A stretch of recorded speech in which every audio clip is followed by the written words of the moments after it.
وقف ترمیم قانون کے خلاف سپریم کورٹ پہنچے مشہور تمل ایکٹر اور سیاسی پارٹی ٹی وی کے سربراہ وجے۔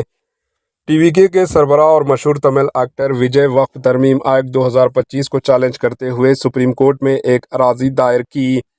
عدالت عظمی میں متعدد درخواستیں دائر کی گئی ہیں جن میں اس قانون کو چیلنج کیا گیا ہے۔ ان درخواستوں میں کہا گیا ہے کہ یہ ترمیم قانون مسلم کمیونٹی کے ساتھ امتیازی سلوک اور ان کی بنیادی حقوق کی خلاف ورزی کرتا ہے۔ راجیہ سبھا نے 4 اپریل 2025 کو وقف ترمیم بل 2025 کو حق میں 128 اور مخالفت میں 95 ووٹوں سے پاس کیا۔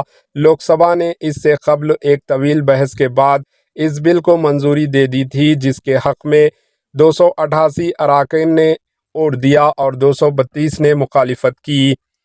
President of India Draupadi Murmu نے 5 اپریل 2025 کو اس بل کو قانون کی شکل دیتے ہوئے اپنی منظوری دے دی تھی۔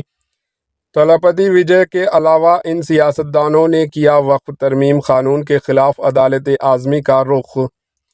تمل ایکٹر و ٹی وی کے سربراہ وجے سے قبل وقف ترمیم ایکٹ کے خلاف عدالت سے رجوع کرنے والے سیاسی لیڈران میں آل انڈیا مجلس اتحاد المسلمین AIMIM کے سربراہ رکن پارلیمنٹ حیدرآباد بیرسٹر اویسی، کانگریس کے ممبران پارلیمنٹ محمد جاوید اور عمران پرتاپ گڑھی، عام آدمی پارٹی کے رکن اسمبلی امانت اللہ خان، سنبل سے سماجوادی پارٹی کے رکن پارلیمنٹ ضیاء الرحمان برق اور آزاد سماج پارٹی کے سربراہ اور رکن پارلیمنٹ چندر شیکھر آزاد بھی شامل ہے۔